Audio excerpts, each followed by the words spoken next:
हिंदी साहित्य की दृष्टि से ये वीडियो आपका बहुत इम्पोर्टेंट होने वाला है दोस्तों। यहाँ पर हम देखेंगे आदिकाल के विभिन्न नाम और देने वालों का नाम यहाँ पर देखेंगे। तो हम लोग आदिकाल को चारण काल भी कहा जाता है। चारण काल यहाँ पर जॉर्ज गेर्सन और एक व्यक्ति थे F.E.K, इन दोनों ने मिलकर कहा था चारण काल है। और प्रारंभिक काल कहा था मिस्र बंधु और इन एक और विद्वान थे गणपति चंद्र गुप्त ने दोनों लोगों ने कहा था प्रारंभिक काल किसको, आदिकाल को। वीर वपन काल किसने कहा था, महावीर प्रसाद द्विवेदी। ये काफ़ी बार आपकी परीक्षाओं में पूछा जा चुका है। वीर गाथा काल बहुत बार पूछा गया है, रामचंद्र शुक्ल ने कहा था। इसके बाद हम लोग देख लेते हैं कि सिद्ध सामंत काल यानी कि सिद्ध सामंत काल किसने कहा था, राहुल साक्यतन ने कहा था। ये आपको कई बार आपकी परीक्षाओं में पूछा जा चुका है। और वीर काल, ये जितने भी हैं हिंदी साहित्य का कोई भी पेपर हो उसमें लगातार आपके परीक्षाओं में आते हैं।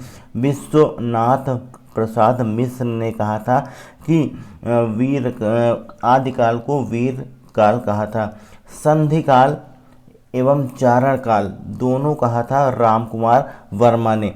दोस्तों इसके बाद हम लोग देख लेते हैं कि एक आदिकाल को आदिकाल किसने कहा था। बहुत इम्पोर्टेंट प्रश्न है आपके लिए कि आदिकाल को आदिकाल किसने कहा था। आपके सामने एक क्वेश्चन है, आदिकाल को आदिकाल किसने कहा था। तो इसका सही जवाब होगा हजारी प्रसाद द्विवेदी ने। किसने कहा था, हजारी प्रसाद द्विवेदी जी ने कहा था। इसके बाद हम लोग देख लेते हैं कि जयकाल किसने कहा था आदिकाल को। जयकाल कहा था रमाशंकर शुक्ल, यहाँ पर रसाल उनकी उपाधि थी, रमाशंकर शुक्ल रसाल। यहाँ पर आप देख सकते आदिकाल को आधार काल किसने कहा, आधार काल किसने कहा, सुमन राजे और एक व्यक्ति से मोहन अवस्थी ने कहा था। इसके बाद अपभ्रंश काल किसने कहा था, तो धीरेन्द्र वर्मा और बच्चन सिंह ने कहा था।